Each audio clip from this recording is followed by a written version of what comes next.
Di layar belakang saya, saudara sudah bisa melihat ayat yang dimaksud. Berbunyi begini. Ketika saat kematian Daud mendekat, ia berpesan kepada Salomo anaknya, "Aku ini akan menempuh jalan segala yang fana. Maka kuatkanlah hatimu dan berlakulah seperti laki-laki. Lakukanlah kewajibanmu dengan setia terhadap Tuhan, dengan hidup menurut jalan yang ditunjukkannya, dengan tetap mengikuti segala ketetapan, perintah, peraturan, dan ketentuannya, seperti tertulis dalam hukum Musa, agar engkau beruntung atau berhasil dalam segala yang kau lakukan dan dalam segala yang kau tuju, supaya Tuhan menepati janji yang diucapkannya tentang aku." Jadi rupa-rupanya apa yang disampaikan oleh Daud merupakan pengalaman sendiri Daud dengan Tuhan. Dia wariskan kepada Soleman. "Jika anak-anakmu laki-laki tetap hidup di hadapanku dengan setia, dengan segenap hati, dan dengan segenap jiwa, maka keturunanmu tak terputus dari takhta kerajaan Israel." Puji Tuhan, silakan duduk. Ketika saat kematian Daud mendekat, not long before David died, dekat, ya, ia berpesan kepada Salomo anaknya. Anak Daud tidak hanya Salomo, ada Absalom, ada Adonia, ada banyak dari beberapa istri Daud sendiri. Tetapi yang menarik adalah bahwa Salomo dari Daud dengan Bathsheba mendapatkan kepercayaan meneruskan kepemimpinan Daud sebagai raja di Israel. Ketiga, pertama Saul, kemudian Daud, dan datang Salomo. Menarik perhatian saya di sini adalah bahwa Daud tidak seperti orang-orang kaya umumnya. Kenapa saya katakan kaya? Karena Daud adalah raja yang berhasil, dinilai berhasil dan diakui keberhasilannya oleh semua bangsa, termasuk musuh-musuh Daud sendiri. Dia tidak menggunakan pola atau metode yang umum seringkali lakukan. Kalau saya kaya, maka saya akan wariskan kekayaan itu kepada anak-anak, kepada keturunan berikutnya. Contoh seperti itu. Daud tidak menggunakan semua kekayaan yang dia dapatkan dari Tuhan selama masa 40 tahun kepemimpinannya diwariskan kepada Salomo. Tidak. Dia memilih satu di antara dua. Mau wariskan kekayaan atau saya mewariskan keyakinan, iman. Alkitab berkata bahwa Daud memilih hal yang kedua, mewariskan iman kepada Salomo. Apa sebab? Daud berkata, ikuti Tuhan dengan sungguh-sungguh, dengan setia, dengan segenap hati, dan tunjukkanlah dirimu di hadapan Tuhan untuk menepati janji Tuhan terhadap aku untuk generasi berikut, termasuk kamu, yaitu setia. Mengapa kesetiaan ini penting? Tahukah saudara bahwa dalam bahasa Yunani kata setia itu memakai kata pistis, bahasa Inggris faith. Rupa-rupanya setia ini adalah bagian dari pistis atau keyakinan. Karakter dari iman seseorang, pistis, dari Tuhan kepada seseorang, memiliki kecenderungan setia. Kesetiaan. Tadi pagi saya sampaikan hal ini kepada jemaat dan mengambil contoh. Banyak anak-anak muda 5, 6 tahun, 10 tahun lalu. Saat itu mereka hanya memiliki modal komitmen kepada Tuhan, setia. Di antara mereka sampai sekarang ini masih ada. Ya, ada Eva, ada Jane, ada masih banyak lagi, saya tidak bisa sebutkan satu-satu. Ada begitu banyak. Ada Hendra, ada banyak lah. Yang beberapa tahun lampau, mereka kepada Tuhan secara pribadi membangun satu hubungan yang tercatat sebagai komitmen mereka sendiri kepada Tuhan. Setia. Daud memberikan pesan ini kepada Sulaiman. Setia. Mengapa? Coba saudara membuka 1 Samuel atau 2 Samuel 22 ayat 26. 2 Samuel 22 ayat 26 berbunyi begini. Terhadap orang yang setia, engkau berlaku setia. Terhadap orang yang tidak bercela, engkau berlaku tidak bercela. Terhadap orang yang setia, engkau berlaku setia. Daud adalah seorang pemimpin yang berasal dari keluarga miskin. Orang desa, wong deso. Saudara bisa lihat itu dalam 2 Samuel. 2 Samuel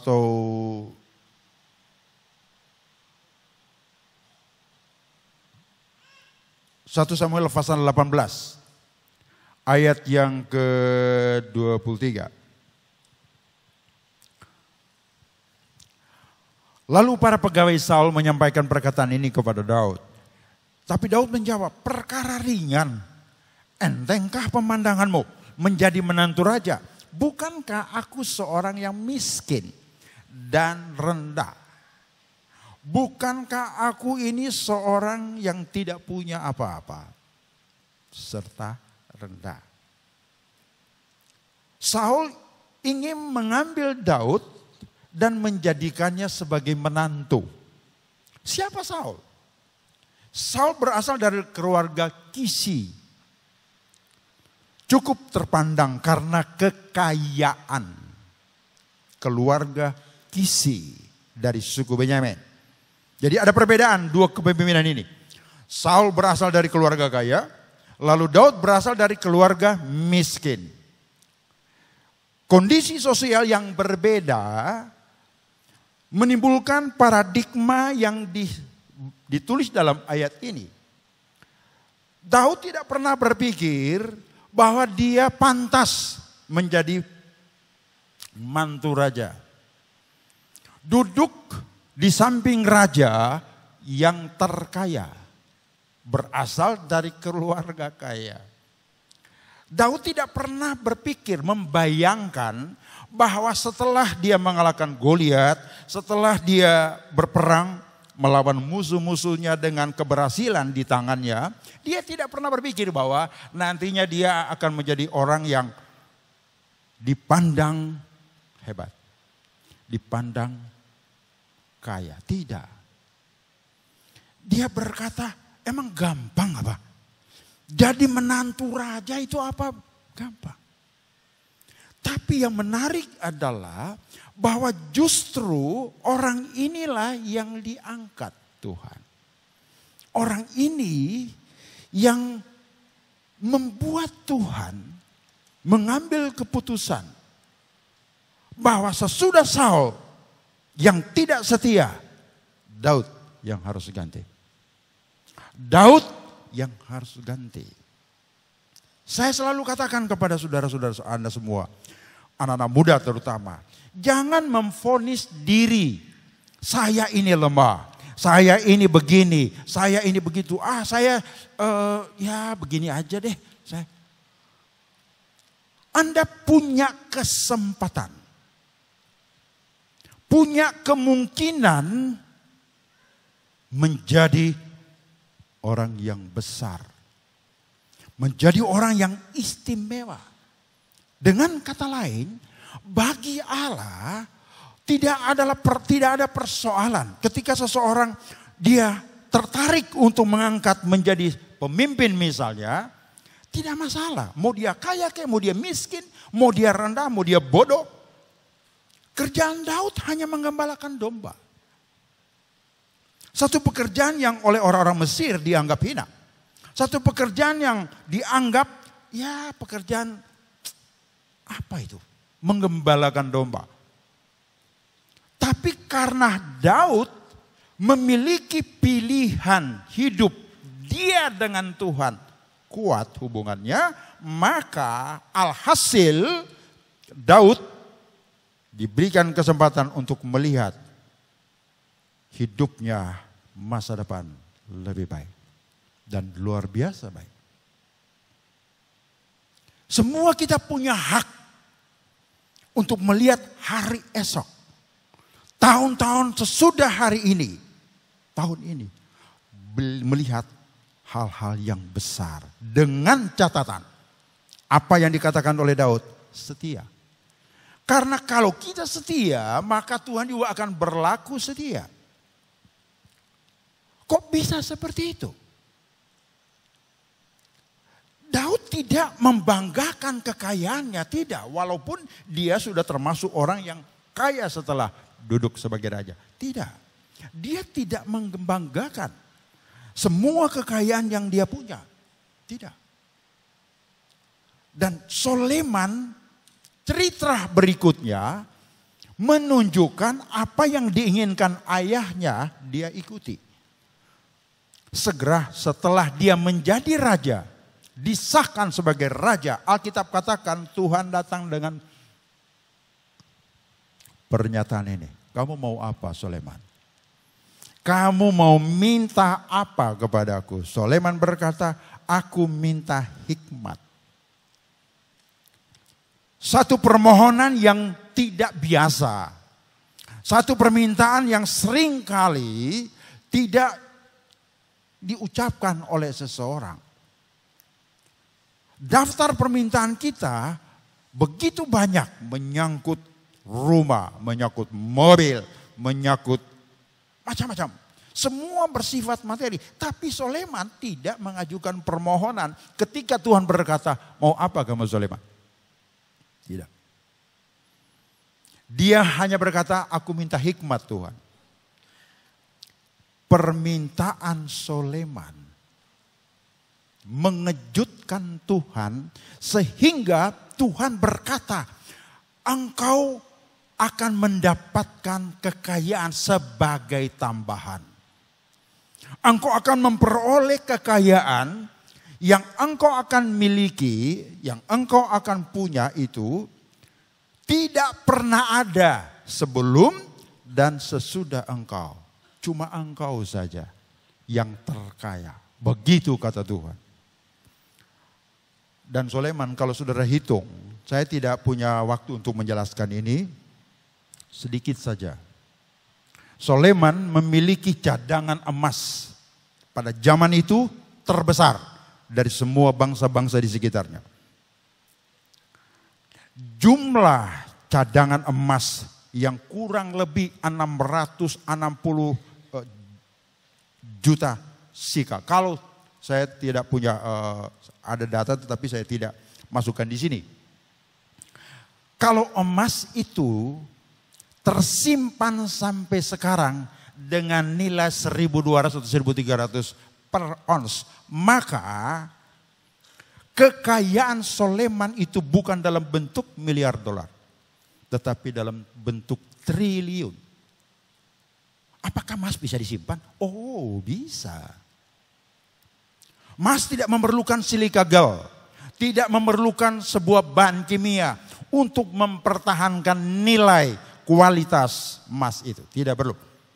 Saudara punya makanan atau punya barang, seringkali saudara menemukan satu bahan lain di dalam satu wadah. Itu ada bahan kimia untuk mempertahankan keawetan dari produk. Satu produk. Emas tidak memerlukan itu. Saudara simpan aja. Dia tidak berkarat. Dia tidak akan berubah sama sekali kuningnya. Akan tetap seperti itu. Dan jika Soleman masih hidup dan mempercayakan semua emas-emas yang dia punya waktu itu sampai perak di zamannya tidak berlaku, maka Soleman adalah orang yang paling kaya dalam sejarah. Pertama dan terakhir. Karena tidak pernah ada lagi. Orang terkaya sekarang adalah Warren Buffett. Lalu kedua Carlos Slim. Lalu ketiga Bill Gates. Jumlah kekayaan mereka itu hanya dalam hitungan miliar. Tapi Soleman jika dihitung, saya sudah katakan tadi, per ons 1.300 saja. 1.200 atau taruhlah 1.000. Maka jumlah kekayaan Soleman luar biasa. Dari mana kekayaan tersebut? Dari pernyataan Tuhan ketika Soleman berdoa. Aku cuma minta hikmat Tuhan. Aku hanya minta hikmat. Sesuatu hal yang tidak ada urusan apa-apa dengan faktor materi. Aku hanya minta hikmat. Dan Tuhan berkata, karena itu permintaanmu, aku akan tambahkan kekayaan. Dan bagi Tuhan untuk melimpahkan kekayaan kepada setiap kita semua, Anda dan saya, tidak terlalu sulit. Dengan catatan, ayat ini Tuhan berkata, setia.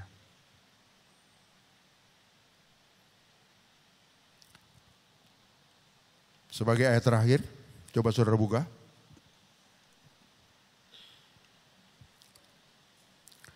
Matius pasal 23. Pada 25 ayat 23. Ada ayat terakhir ya.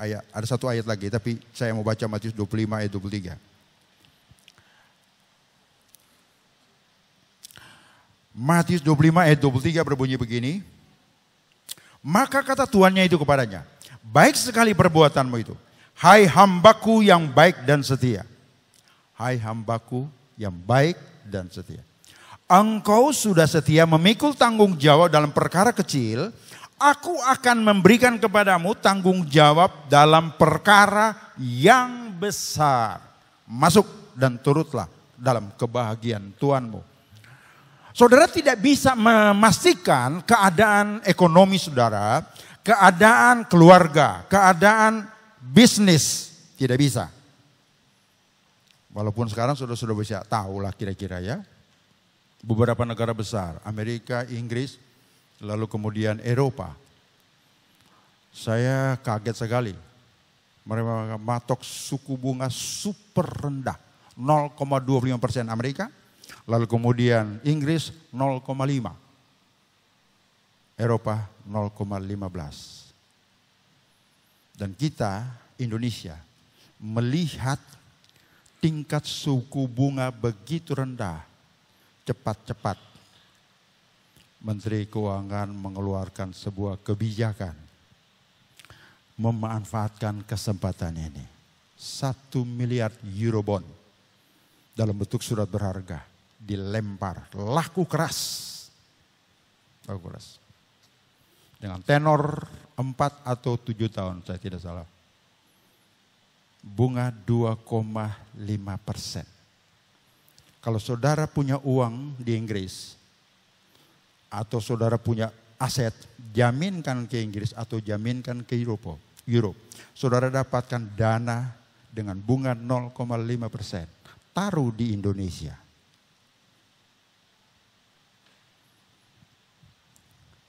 Maka saudara akan mendapatkan hasil yang luar biasa.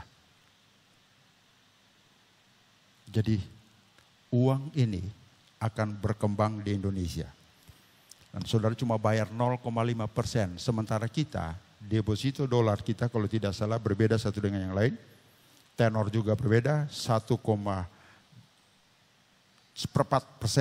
ada yang 1%, ada yang 1,5%, 50%. Wah besar saudara, bayangkan. Saudara hanya pinjam dengan bunga di sana cuma 15%, saudara taruh sini dengan bunga 1,5%. Kira-kira saudara bisa hitung berapa keuntungan. Kita harus bayar bunganya. Nah bunganya itu bukan dalam bentuk rupiah, dalam bentuk dolar, dalam bentuk devisa. Jadi devisa kita itu akan terkuras. Sekarang saya mau tanya, yang pintar dia apa kita?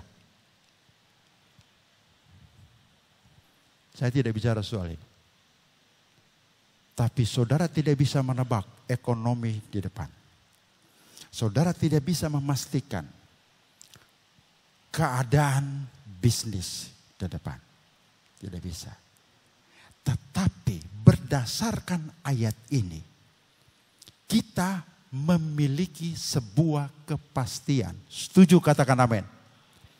Kalau kita setia yang kecil, maka kemungkinan mendapatkan hal yang besar nanti Tuhan sudah siapkan di tangan Anda semua. Saya seringkali sedih sebetulnya. Banyak anak-anak Tuhan, waktu berkat masih kecil, setia sekali. Begitu setia.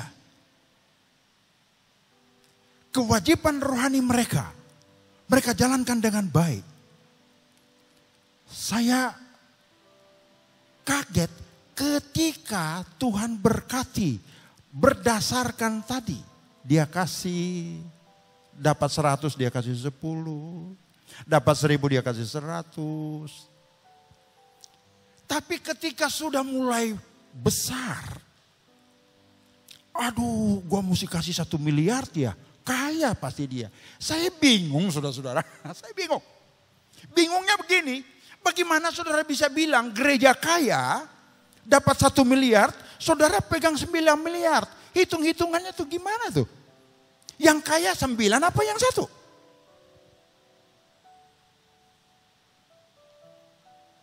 Saya terheran-heran kalau cara berpikir begini. Oleh karena itu, seringkali setelah orang sudah menjadi sukses, Tuhan robah pelan-pelan.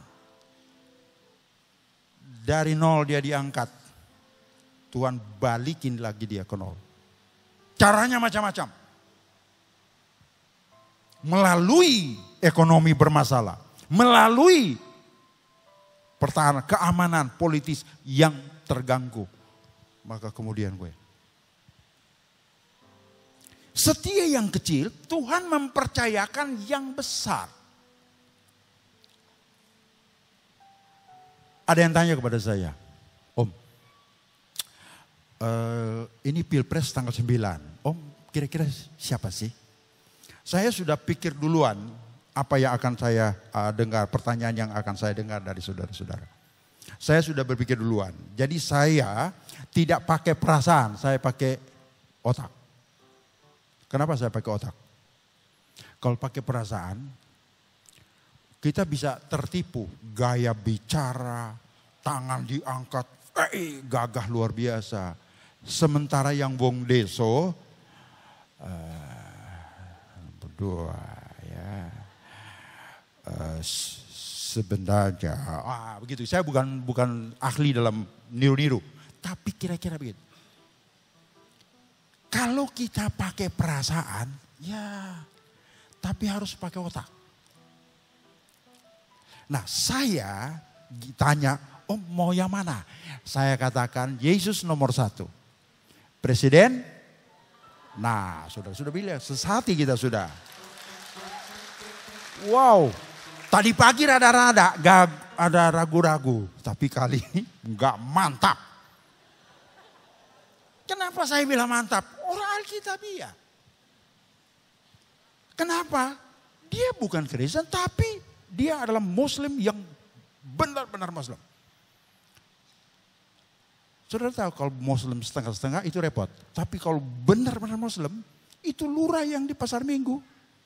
Dia tidak copot karena berbeda agama. Tidak, tetap.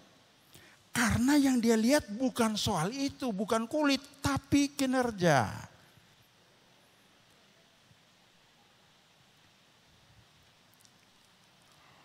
Puluhan tahun saudara-saudara.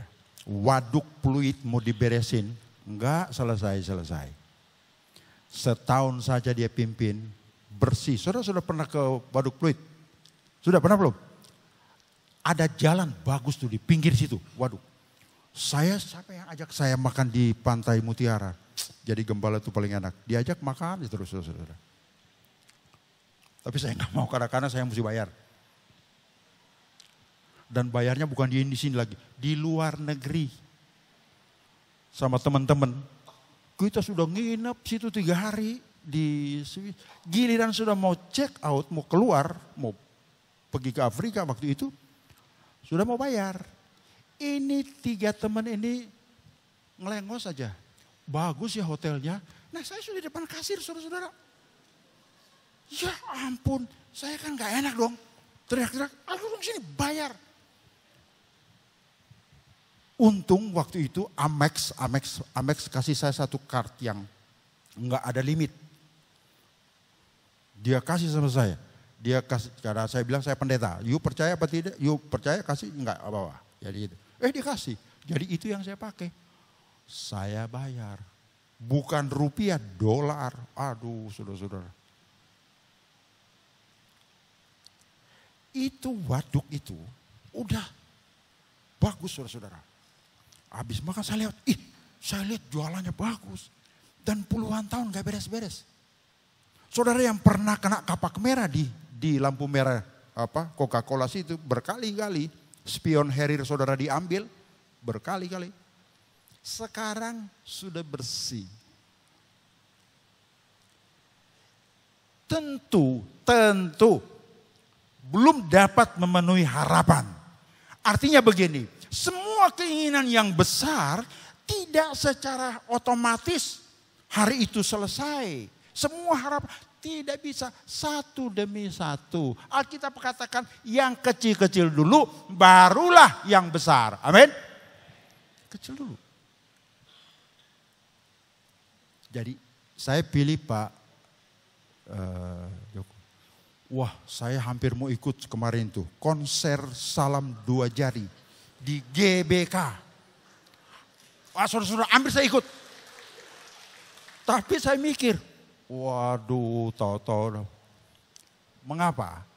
Karena di gereja ini di aliran Pantekosta ada namanya PGPI. Mereka nomor 1. Kita Pantekosta GPDI netral. Jadi mau nomor 1 boleh, nomor 2 boleh. Nah saya karena kebijakan ini dari gereja, kami GPDI netral, jadi saya berani katakan nomor 2. Kalau saya nomor 2. Nomor 2, dia Alkitabiah. Raya kecil. Dan setia, dia gak main-main. Dia bilang seorang pemimpin harus berani ambil resiko. Wah mantap. Saya udah mau bilang Pak sama sih kita. Berani ambil resiko. Jadi tanggal 9 jangan golput ya. Kalau saudara golput saudara nanti nyesel. Golput itu ada sebuah pilihan yang keliru. Saudara berpikir aman, saya nggak mau bela ke sini, saya nggak mau bela gini, bunglon lah kira-kira gitu ya. Saya nggak mau bela gini. Saudara akan susah. Pilih di luar negeri. Kenapa orang berbondong dingin, Australia lagi dingin, berantre mau milih. Ternyata apa? Karena mereka melihat nomor 2. Dia belum kepilih aja sudah memiliki pengaruh besar. Apakah saya kelebayan ya saudara? Terlalu baik kali ya. Tapi maksud saya sudah ada tanda-tanda. Saudara bayangkan. Kartu Jakarta Sehat. Itu sepupu saya. Saya bantu karena dia sakit. Saya bantu. Tapi tidak cukup. Akhirnya apa? pakai kartu Jakarta Sehat, beres tuh. Mesti berapa belas juta kali atau berapa puluh, selesai. Saya mau ngurus ini kartu Jakarta Sehat. Tidak mau yang gratis, mau bayar ya 50.000. Jadi saudara urus Jakarta Sehat, ambil yang 50.000, bayar 50.000. Hitung-hitung kita nabung. Pak Darmin Nasution, mantan gubernur BI, dia keluarkan kebijakan loh, waktu dia naik, sebulan dia naik kalau tidak salah. Dia bilang bikin tabungan khusus 1.000, 2.000. Tidak berhasil. Kenapa? Karena nggak ada tujuan. Tapi ini enggak.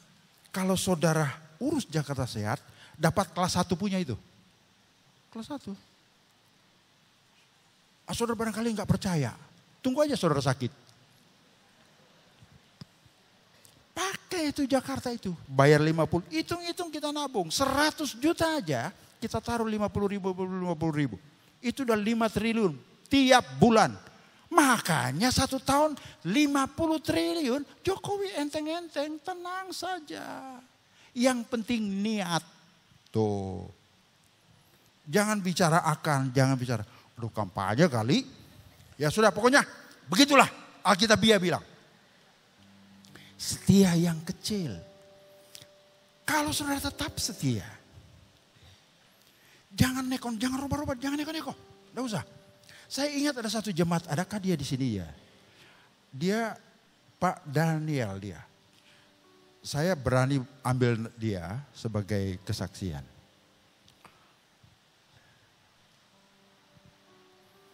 Karena dia tuh seperti adik saya ya. Satu waktu karena kesulitan ekonomi. Itu celengan dia pecahin. Tidak cukup bayar listrik. Akhirnya mau diputusin itu listrik. Saya bilang kepadanya. Saya lebih punya iman daripada kamu. Kamu nanti akan lihat Tuhan bela. Karena dia dikerjain orang lah. Begitu-begitu deh. Saya bilang Tuhan akan buktikan dirinya. Dia adalah pembela. Waktu berjalan. Sampai mau ke sini. Kalau tidak salah apa dia ada sini. Dia rasanya malu karena naik bajai.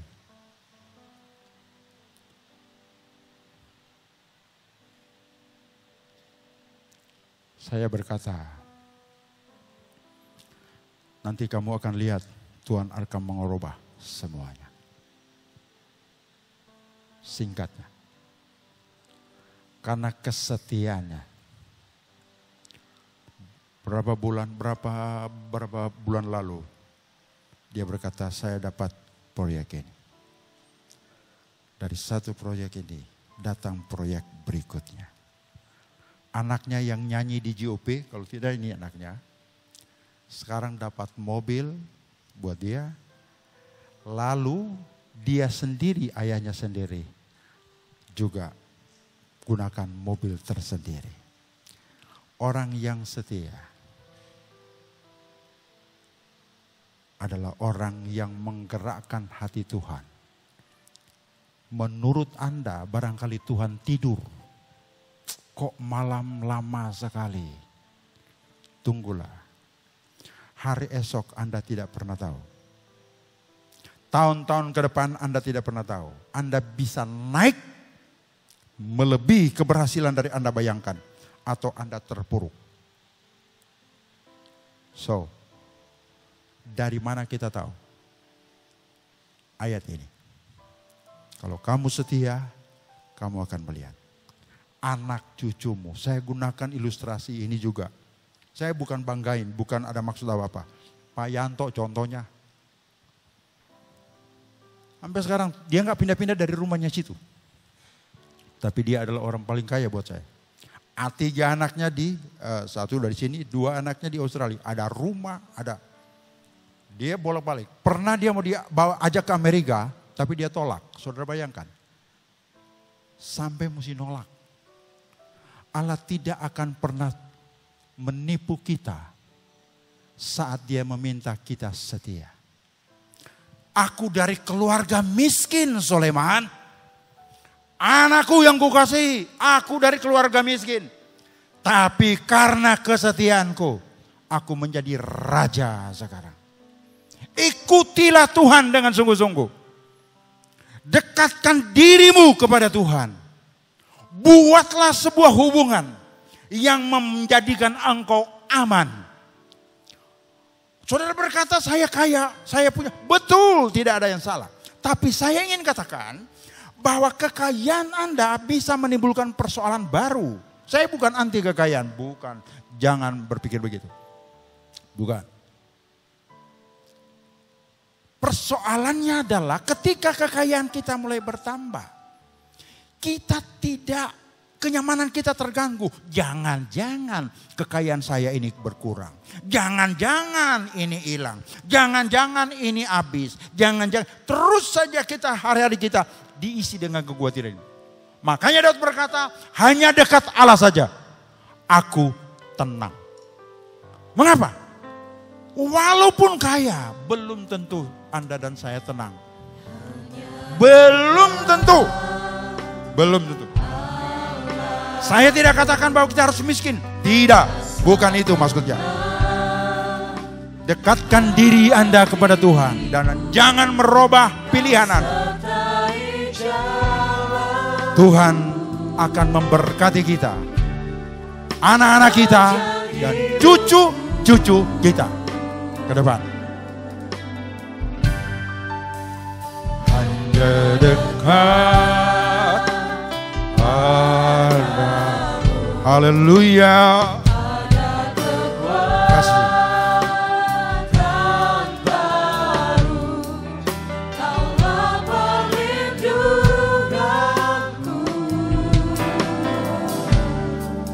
Keselamatanku. Jemaat saja, hanya dekat Allahku.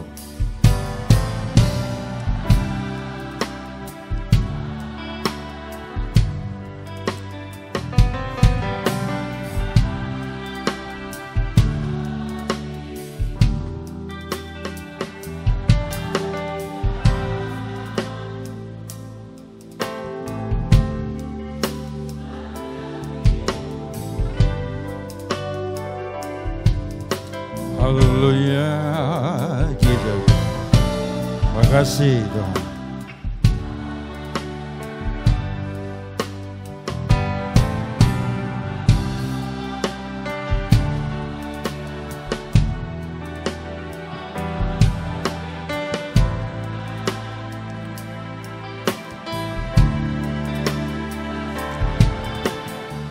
Semua kita berdiri bersama-sama. Ingin selalu, haleluya. Terima kasih. Terima kasih.